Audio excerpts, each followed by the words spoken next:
Hi everyone, this is Dave from Geekanoids, and today I want to talk to you about your smartphone being under attack. Yes, that's right, your smartphone is just as susceptible to getting things like viruses or malware, or leading you to suspicious and dubious websites that will phish for your information.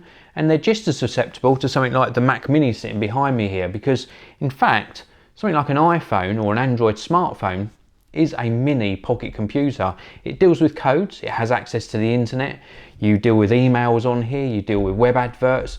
Lots of different things can try and trick you into giving out your personal information on your smartphone just as easily as they can on a desktop computer. Now, there are various things that you can do to protect yourself. You can get virus applications for your smartphone just the same as you can for a desktop computer. And you can also use things like a VPN service, which stands for Virtual Private Network. There are also plenty of common sense things you can do as well. And I want to touch on a few things in this email that can help protect you from these sort of nasty tactics to get hold of your private information. Now, there are some really prevalent types of website that could potentially give you a virus on your computer or your smartphone, could lead you to a dodgy website, could install code on your device. And one of the main ones, unfortunately I'm going to have to say this, is pornography.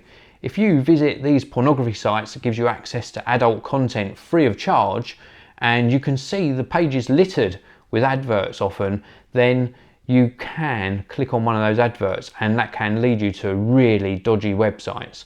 So steer clear of that sort of thing. If you want to stay virus free, malware free, then they're not particularly the best websites to visit. There's also things like suspicious emails. Now, often you get an email saying to you, click on this to update your details, or a so-called email from PayPal saying your PayPal profile information is out of date. These emails are often phishing for your details, and when you click on them, you go to a fake website that asks you for your login details, and straight away you've got a website that's gained access to your username and your password. And if you don't use a password generator, sometimes people use the same combination of letters and numbers or a memorable word for their password, straight away that website has potentially got access to all of your other online accounts. Also, a lot of these really well-known companies never ever ask you to actually click a link within the email, such as your bank. If you bank with Barclays or Lloyds or TSB or Halifax, wherever you bank, they don't ask you to click a link within the website. And if they do, just ignore that link. If you are worried about access to your bank account, ignore the link in the email and just log in the regular way. And if it is a legitimate request for you to update your details, it will notify you when you log in the normal way. So don't click those links in suspicious emails. And then we've also got things like web adverts.